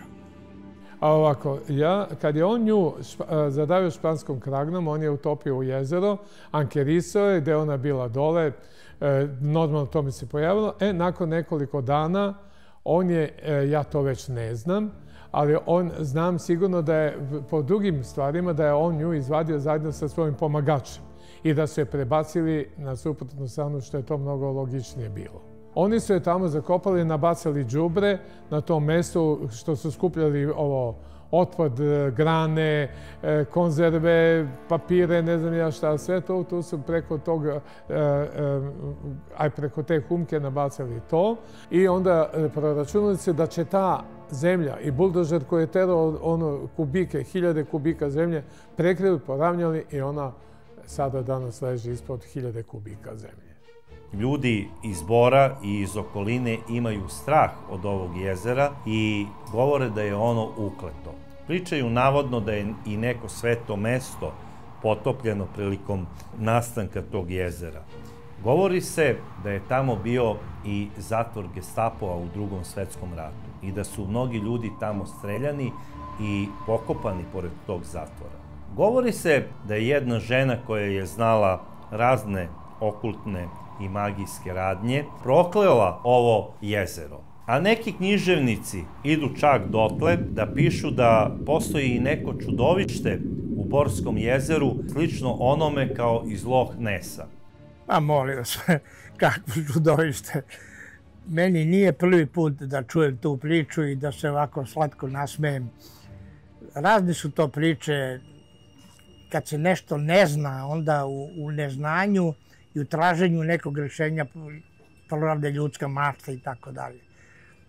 Jedan slučaj sam imao, evo vi ste rekli, neko čudovište koja vata ljude, izvrće čamce i tako dalje. Ista priča je bila za Savsko jezero u Beogradu. Ogroman som od 200 kila koji vata ljude za noge i vuče dole i davi. Ima je neka sliča na Kopaoniku, bilo neko jezero, semetište. I kaže, unutra postoji aždaja. Kaže, ali nije velika aždaja, ona ima rupu tamo, male aždajice plivaju po vodi. Mi odemo tamo da vidimo kako je to aždajica. A ovo su stvari neki punoglavci, vodozemci, nešto. I mi smo to s njimi ilustrovana politika je napravila interesantan članak. Čudno je to kad čujete takve neke stvari. Naravno, mi smo bili profesionalci, od toga nema ništa. Međutim, ovde postoji i drugi problem. Ako je Dobri i izmislio celu priču, u smislu da je tu bacio Jovanku, pa je poznavajući dobro jezero, odveo islednike upravo ispod tog dalekovoda i rekao je ovde sam je bacio, jer je znao da je u jezeru sigurno neće pronaći, jer je možda uopšte tu nije ni bacio. Gde je odgovornost za to što su se u potrazi za Jovankom udavili John i Bajkan? Jer i samo navođenje nekoga na pogrešnu istragu, gde može neko da strada prilikom iste, povlači za sobom krivičnu odgovornost. I kao epilog cele priče, iako je Dobri prvo priznao krivicu i detaljno opisao zločin koji je počinio, na suđenju je promenio iskaz i tvrdio je da je nevin. Sud ga je osudio na 15 godina zatvora, od kojih je on odležao samo 8. Ja nemam informaciju o tome da li je on nekada od države tražio neku odštetu na osnovu toga što je nepravedno osuđen. Ako nije, da li to znači da je na taj način ipak priznao svoju krivicu? Ja to ne znam, ali znam da jedinu pravu istinu u vezi svega ovoga može da zna samo on. On je sada slobodni građanin, nema čega više da se plaši, jer ne može da bude ponovo osuđen za delo koje je već robijao. Zato apelujem na Dobrija, ako ime bar malo može nešto da govori o karakteru čoveka, apelujem na njega da ako gleda ovu emisiju, da nađe neki način kako bi Jovankinim, znači rođacima, roditeljima ili bratu, saopštio gde se nalazi njeno telo.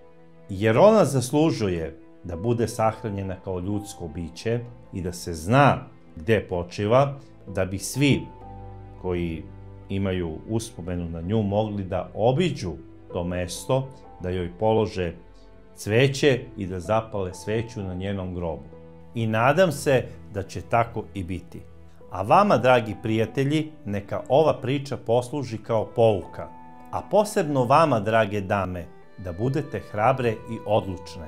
Kada uđete u novu vezu i primetite da nešto ne štima, bez obzira na to koliko ste zaljubljene, izađite iz te priče, kako ne biste postale balast koji završi na dnu nekog jezera. Pa čak i ako ste u drugom stanju, nemojte se plašiti da budete samohrane majke.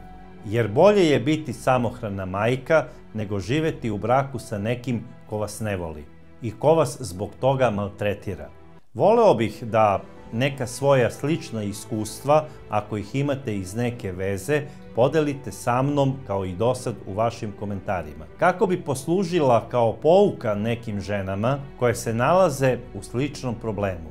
A mi se vidimo u sledećoj čudnoj priči, a do tada ja vas pozdravljam.